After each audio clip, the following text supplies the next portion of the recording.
जय गौ माता। दोस्तों आइए बताता हूँ मैं गौमूत्र कैसे लेना, गौमूत्र का अर्क कैसे लेना, कैसी गाय का लेना। ये वीडियो अंत तक देखिए, शेयर करिए, लाइक करिए, कमेंट करिए। यदि आपको लगता है कि ये बात सही है तो ये बात हर जन तक पहुँचाइए, गौमूत्र अर्क लेने वाले से लेके बनाने वाले तक, क्योंकि इस वीडियो में बहुत सारा डिटेल में बताया है। आप पूरा देखिए। क्या आप जानते हो दोस्तों कौन सी गाय का गौमूत्र श्रेष्ठ है, कब लेना चाहिए, कौन सी ऋतु में कौन सा गौमूत्र, कौन सा चारा खाने वाली गाय का गौमूत्र क्या प्रभाव देगा? ये बहुत ही महत्व का विषय है। आज जैसे कई जगह पे बीमार गायों का भी अर्क बन रहा है, तो मैं गोपालक की बुराई नहीं करता, लेकिन शास्त्रों के संविधान और नियम जो है वो नियम को नहीं फॉलो करने वाला एक गोपालक नहीं होता। ये बहुत ही नुकसानकारक है। जैसे मैं आपको बताऊँ, सर्वश्रेष्ठ गौमूत्र शरद पूर्णिमा का है। शरद पूर्णिमा की रात भर गाय चंद्रमा के उजाले में और चंद्रमा के तेज में बैठे, वो गौमूत्र आप एक बूंद नेत्र में भी डाल सकते हो। बाकी साल भर का एक गौमूत्र कभी आंख में नहीं डालना चाहिए। गौमूत्र के विविध उपयोग बताए गए हैं। जैसे गौमूत्र से स्नान करना, मतलब आप स्नान के पानी में 10 ml गौमूत्र डाल दो, बहुत ही एनर्जी मिलेगी, ब्रह्मांड की सबसे सात्विक एनर्जी, और शरीर से नकारात्मक ऊर्जा सारी खत्म होगी और दिन भर आपका सकारात्मक रहेगा। ये ट्राई करके देख सकते हो। मैंने बार बार एक वीडियो में कह रहा हूँ, अनेक वीडियो में किया है कि लहसुन खिलाओ तो खुशबू गौमूत्र में भी आएगी, दूध में भी आएगी, गोबर में भी आएगी, दही में भी आएगी। तो इस प्रकार से जो गंध रहित औषधि है वो औषधि खाएगी गौ माता, तो उसका प्रभाव भी गौमूत्र में ज़रूर आएगा, और गौमूत्र के माध्यम से गौमूत्र अर्क में आएगा। गाय जो है ना, जो चीज़ खाती है वो पहले सूंघती है, सूंघने के बाद खाती है। गंध से भी जानती है और रूप से भी जानती है, और उसके बाद उसको पता चलता है कि ये खाने लायक है, तभी वो खाती है। और एक ही चीज़ कभी नहीं खाती। देखिए आप, ये हर एक चीज़ खाएगी। देखिए वो ये कड़वा खड़ भी खाएगी। देखिए ये बहुत कड़वा है, अति कड़वा है, ये जहर मानते हैं हम उसको, वो खा रही है। ये भूमि आमला खा रही है। देखिए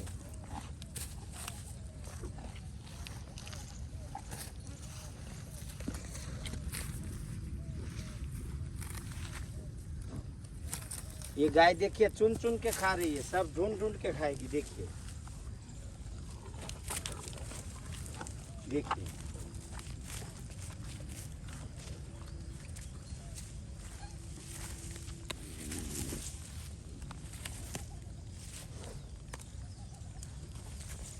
दोस्तों, जो गाय चरती है वहीं पे ये भूमि आमला है। ये भूमि आमला आप जानते हैं, यूट्यूब में भी सर्च कर सकते हैं। भूमि आमला मनुष्य और गाय के लिए बहुत ही ब्रह्मास्त्र की तरह औषधि है, लीवर और किडनी के क्लीनिंग के लिए। उसके बाद ये आप देख सकते हैं, ये रसभरी है। ये रसभरी मरी हुई किडनी को जिंदा करने का सामर्थ्य रखती है। इस प्रकार से इसमें असंख्य औषधि है। ये आप जानते हैं चौलाई है। चौलाई जो है वो स्टीरॉयड का दूसरा स्वरूप होता है, ये नेचुरल स्टीरॉयड है। ये पौधा जो है ये बला का है, और इसमें से आप देख रहे हैं कुछ पत्ते नहीं है। इसका कोमल कंद भी, जो कोमल कुप्पण होती है वो भी नहीं है।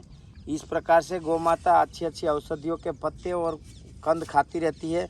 ये बला का महत्व आयुर्वेद में सर्वश्रेष्ठ है, बहुत ही शक्तिशाली और शक्तिवर्धक है। तो आप समझ सकते हैं कि इसका प्रभाव भी उसके दूध में, गौमूत्र में, सब में आएगा।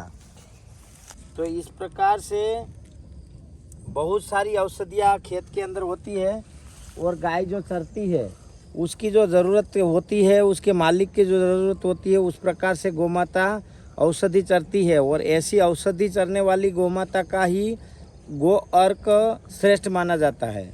बाकी जो एक टाइप ऑफ वन टाइप का जो चारा खाती है वो नुकसान तो नहीं करता, पर इतने गुण तत्व नहीं होते जितने होने चाहिए।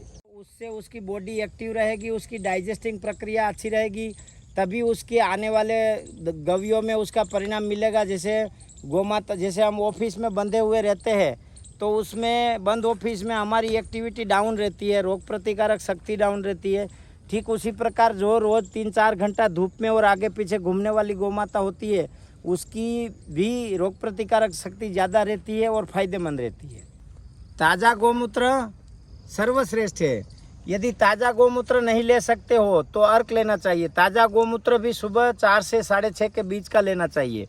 और वो भी तंदुरुस्त एवं प्राणवान गाय का। जो गाय आपकी सारी एनालिसिस की हो, ब्रुसोलिसिस, टीबी, जेडी, एफएमडी ऐसी कोई बीमारी ना हो, अनुवांशिक बीमारी कोई ना हो, और खाना शुद्ध खाती हो, मतलब जंगल में कम से कम 5 घंटे 4 घंटे सूर्य प्रकाश में रहती हो, ऐसी गाय का ही गोमूत्र लेना चाहिए, ऐसी गाय का ही गोमूत्र अर्क लेना चाहिए। अब गोमूत्र जब आप लेते हो तो 5 महीने से अधिक प्रेग्नेंट गाय का नहीं लेना चाहिए, बच्चा देने के बाद 1.5 महीने तक नहीं लेना चाहिए। उसके अलग अलग कारण है। जब गाय हीट में आती है उसका भी गोमूत्र नहीं लेना चाहिए, क्योंकि उसके अंदर हार्मोन्स वगैरह छूटता है। और जब नई ब्याई गाय है तो उसके अंदर जो यूट्रस का डिस्चार्ज आता है, कई बार खून वाला आता है, कई बार पतला डिस्चार्ज, कई बार गाढ़ा डिस्चार्ज, ये सब आता है। और जब प्रेग्नेंट हो जाती है 5 महीने के बाद की गाय, तो उसके अंदर न्यूट्रिशन वैल्यू कम हो जाती है, क्योंकि न्यूट्रिशन ज़्यादा बच्चे में जाता है। सर्वश्रेष्ठ रावणकृत अर्क प्रकाश में बताया गया है कि बछड़ी का गोमूत्र सर्वश्रेष्ठ है। गोमूत्र अर्क बनाने की भी अलग अलग विधि है। कई लोग मशीन से बनाते हैं, कई लोग स्टील से बनाते हैं, कई लोग लोहे से बनाते हैं। सर्वश्रेष्ठ गोमूत्र अर्क मटके का होता है, ये तो आप मेरे से भी ज़्यादा जानते हो। और मटके का और कांच की बोतल में रखा हुआ, क्योंकि प्लास्टिक का टचिंग करवाते ही गोमूत्र अर्क की वैल्यू 0 हो जाती है, नकारात्मक ऊर्जा उसके अंदर आ जाती है। ठीक उसी प्रकार गाय क्या खाती है, यदि गाय को सूर्य प्रकाश इस प्रकार से नहीं मिलता है तो गोमूत्र में और गाय के पूरे शरीर में विटामिन डी की कमी आएगी। विटामिन डी की कमी आएगी तो गोमूत्र अर्क में भी कमी आएगी। और सिर्फ अकेला अर्क लेना वो भी गलती है।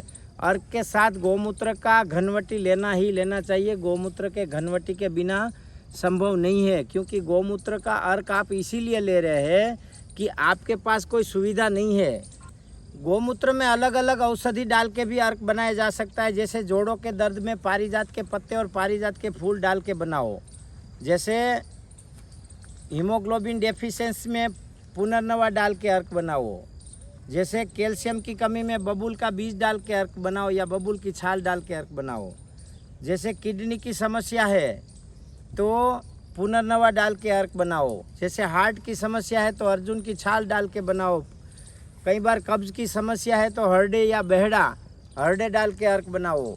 ऐसे विविध प्रकार अलग विविध प्रकार के बहुत सारे अर्क बनते हैं।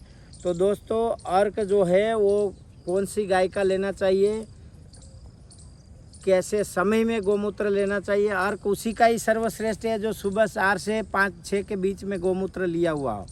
और उसमें भी ज़्यादा से ज़्यादा कोशिश ये करना है कि प्लास्टिक का बर्तन ना हो। गोमूत्र स्टील में या लोहे में लेने में कोई एतराज़ नहीं है। गोमूत्र अर्क बनने से पहले उसके झाग निकालने, एमोनिया वायु निकालना बहुत ज़रूरी है, नहीं तो जो है ना वो एसिड का स्वरूप धारण कर लेता है। गोमूत्र आप घर में भी रख सकते हो। पुराना गोमूत्र यदि आप स्नान में भी यूज़ कर सकते हो, घर के शुद्धि या पूजा स्थान की शुद्धि के लिए भी यूज़ कर सकते हो। नंदी, बुढ़ा नंदी जो है उसका मूत्र सर्वश्रेष्ठ है। सूंघने मात्र से एलर्जी, सर्दी चली जाएगी और पुरुषत्व प्राप्त होता है। ऐसा वर्णन है कि बरगद के पेड़ के नीचे रहता हो और उम्र में मतलब सर्विस छोड़ दी हो, ऐसा बूढ़ा नंदी जो है उसका जो यदि निसंतान दंपति, पति पत्नी दोनों रोज़ सुबह 4 प्रदक्षिणा करके उस नंदी का गोमूत्र को सूंघते हैं तो सूंघने मात्र से संतान प्राप्ति होती है। गौमाता को जो आप खाना देते हो, यदि गंदे नाले की पानी से बना हुआ खाना देते हो तो उसमें अमोनियम, एसिड और बहुत सारे केमिकल्स आते हैं जो गाय को बहुत नुकसान करते हैं। वो दोस्तों गाय को तो नुकसान करते हैं पर उसके दूध खाने वाले लोगों को, उसके गोमूत्र अर्क खाने वाले, अर्क पीने वाले लोगों को भी नुकसान करते हैं और ये बहुत ही घातक है। यदि आपकी गाय धूप में नहीं रहती है तो गाय के अंदर विटामिन डी की कमी रहेगी और वो गोमूत्र के अंदर, अर्क के भी अंदर विटामिन डी की कमी आएगी। आपकी गाय यदि ज़मीन से टच नहीं है तो उसका भी रिएक्शन आएगा। गाय का ज़मीन से टच होना भी बहुत ज़रूरी है। यदि आप जिस गाय का गोमूत्र लेते हो वो गोमाता बीमार है तो उसका गोमूत्र लेके अर्क बनाना भी महापाप है, क्योंकि उससे यदि मरीज़ ठीक नहीं हुआ तो गाय का मान और सम्मान घटेगा। और आप जैसे आपकी गाय गंदा पानी पी रही है उसका भी अर्क नहीं बनाना चाहिए, क्योंकि वो गोमूत्र में प्रभाव आता है। गोमूत्र के माध्यम से मनुष्य के शरीर में प्रभाव आता है। और यदि आपके पास नस्ल है गाय की इस प्रकार से सूर्य केतु नाड़ी वाली, हम्प वाली, ये हम्प वाली गाय नहीं है आपके पास, यदि तो उसका भी गोमूत्र अर्क नहीं लेना चाहिए, गोमूत्र नहीं लेना चाहिए। ऐसे कई लोग मंदिर के आगे HF को बांध देते हैं, लोग आके श्रद्धा भाव से उसका पूजन कर लेते हैं। ये बहुत ही दुर्भाग्यपूर्ण है। आप जहाँ से अर्क लेते हो, अर्क पीते हो, उसको जांचो परखो, उसकी वीडियो मांगो, उसके बाद उसका अर्क लो। दोस्तों, आपका हक बनता है, जब आप 500 रुपया 300 रुपया लीटर अर्क या ऐसी चीज़ ले रहे हो तो आप कम से कम वो प्रोडक्ट की मैन्युफैक्चरिंग तक डिटेल जानो, ये आपकी जिम्मेदारी है। तो दोस्तों, एक ये भी बहुत बड़ा रिसर्च पाया गया है कि जो माताएं बच्चों को अपना फीडिंग करवाती है, अपना दूध पिलाती है, उस दूध में भी केमिकल आया है। यदि ये रिसर्च सही है तो वो केमिकल आया कहाँ से? फूड से ही आया है, जो उसकी माताएं सदियों सालों से फूड खाती है उससे। तो दोस्तों, इसी प्रकार गौमाता को भी यदि जहरीला फूड और खाना दिया जाता है तो उसके गौमूत्र में, दूध में, घी में, गोबर में, सब में ये गव्य आएंगे, ज़रूर आएंगे। वो निसंकोच आएंगे, उसमें कुछ पूछने की आवश्यकता ही नहीं है। यदि गौमाता को पानी पिलाने वाले पानी में फ्लोराइड या जमीन क्षारजन्य पानी है तो उसका भी असर आता है, और ऐसा भी नहीं पीना चाहिए। बहुत जगह पे आज देश में पंचगव्य डॉक्टर बन रहे हैं, पंचगव्य चिकित्सा की डिग्री दी जा रही है, और बहुत जगह पे ऐसे डॉक्टरों का भी मैंने देखा है कि सिर्फ और सिर्फ गेहूं की भूस खिलाते हैं, और उसी भूस पे गाय खड़ी रहती है और उसका गौमूत्र लेके अर्क बना के लोगों को देते हैं। ये तो कभी नहीं करना चाहिए, ये तो एक गौ हत्या के बराबर का काम है। जब आप गाय तंदुरुस्त, प्राणवार, सुखी और एनर्जेटिकल नहीं रख सकते हो तो उसका बेनिफिट कभी नहीं होगा। गाय के ऋतु के हिसाब से शरद, हेमंत और शिशिर 3 ऋतु का गौमूत्र सर्वश्रेष्ठ होता है, क्योंकि ऐसे माहौल में इसी ऋतु में गाय एकदम तंदुरुस्त, खुश और प्राणवान होती है। तो ऐसी ऋतु का गौमूत्र अति तेजस्वी, ओजमय, रक्षामय, ज्ञानमय सब चीज़ें उसके अंदर होती है। जैसे बारिश में गौमाता की हेल्थ बिल्कुल अच्छी नहीं होती, तो बारिश का गौमूत्र लेके अर्क नहीं बनाना चाहिए ये बिल्कुल, क्योंकि जब आप जिसकी दवाई ले रहे हो खुद ही ठीक नहीं है तो आप कैसे ठीक होगे। और ऐसे लोगों को तो गौमूत्र अर्क बनाना ही नहीं चाहिए जिसमें सारी गाय बीमार हो, अनलेबोरेटेड की हो, या तो एजेड हो। ऐसी गाय यदि आप पिंजरा पोल में उसमें अर्क बनाना चाहते हैं तो एक अलग से यूनिट बनाइए, उसमें अच्छी तंदुरुस्त और युवा बछिया को अलग करिए, उसी का ही रोज़ गौमूत्र लीजिए और अर्क बनाइए। अन्यथा गौमाता के ऊपर ही घात रहेगा। जो व्यक्ति गौमूत्र अर्क से ठीक नहीं होगा वो बिल्कुल वो करेगा। आप गौमूत्र को फ्लोरिंग क्लीनिंग में भी डाल सकते हो। यदि आप रोज़ घर में पोछे लगाते हो और आपके बच्चे आपके फ्लोरिंग में खेलते हैं तो जो गौमूत्र आप जो बाल्टी में पोछा मारने वाले हो उस बाल्टी में एक 10-20 ml गौमूत्र डाल दो, बहुत हो जाएगा। और वो बच्चों के पैरों के छिद्रों के माध्यम से उसके शरीर में, नस नस में और सेल में फैल जाएगा। कभी गौमूत्र पुराना नहीं पीना चाहिए, उसमें एमोनियम वायु बढ़ जाता है और वो नुकसानकारक भी हो सकता है।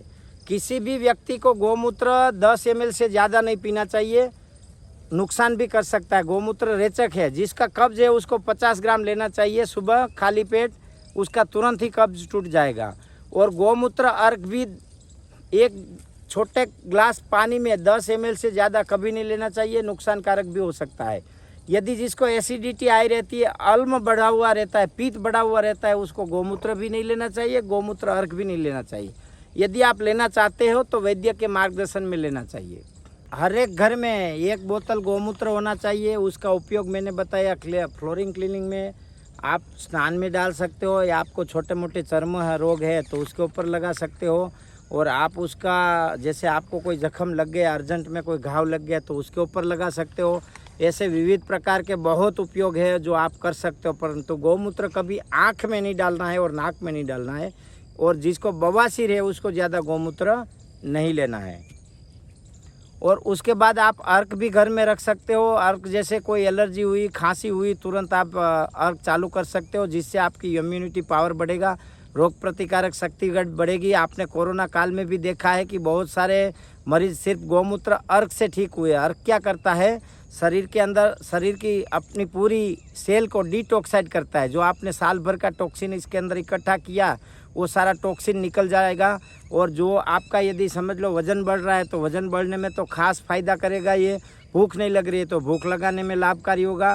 कुल मिला के गौमूत्र और गौमूत्र अर्क शरीर की सिस्टम में लाता है और डिटॉक्साइड करता है। तो गौमूत्र और गौमूत्र अर्क बहुत ही फायदेमंद है। अपने ऋषि मुनियों ने हर एक शास्त्र में अपने जितने आयुर्वेद शास्त्र ग्रंथ है आयुर्वेद रिलेटिव, वो सब में कहीं ना कहीं गौमूत्र और गौमूत्र का विधान बताया ही बताया है। तो प्रत्येक घर में अर्क, घनवटी और गौमूत्र ये रखेंगे तो कभी भी आपके हज़ारों लाखों रुपये का फ़ायदा कर देंगे ये एक एक बूंद।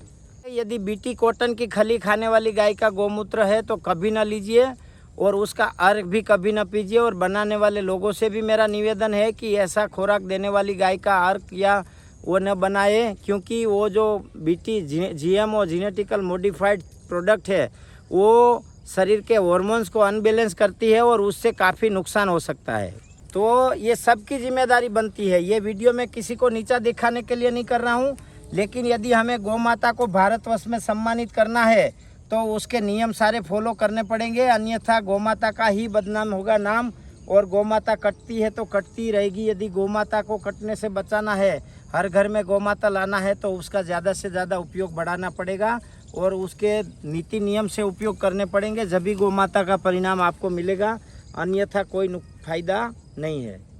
अर्क बनाने के शास्त्रों में बहुत सारे अलग अलग विविध तरीके हैं, यंत्र है अर्क बनाने के, लेकिन मिट्टी का सर्वश्रेष्ठ माना जाता है, इसीलिए हम लोग मिट्टी का प्रयास कर रहे हैं। ये मटके जो है बहुत ही गरीब वनवासी बंधुओं से बनवाते हैं स्पेशल, और उसी में ही अर्क बनाने का प्रयास करते हैं।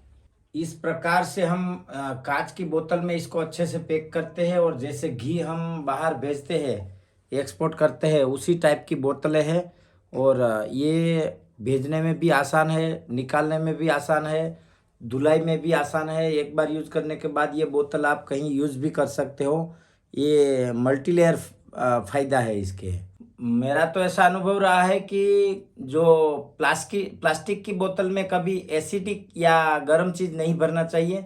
तो गौमूत्र अर्क है वो एसिडिक है, और प्लास्टिक के सेल, माइक्रो स्मॉल जो सेल होते हैं वो इसके साथ घुल जाते हैं और ये लंबे समय पे नुकसानदायक साबित हो सकता है।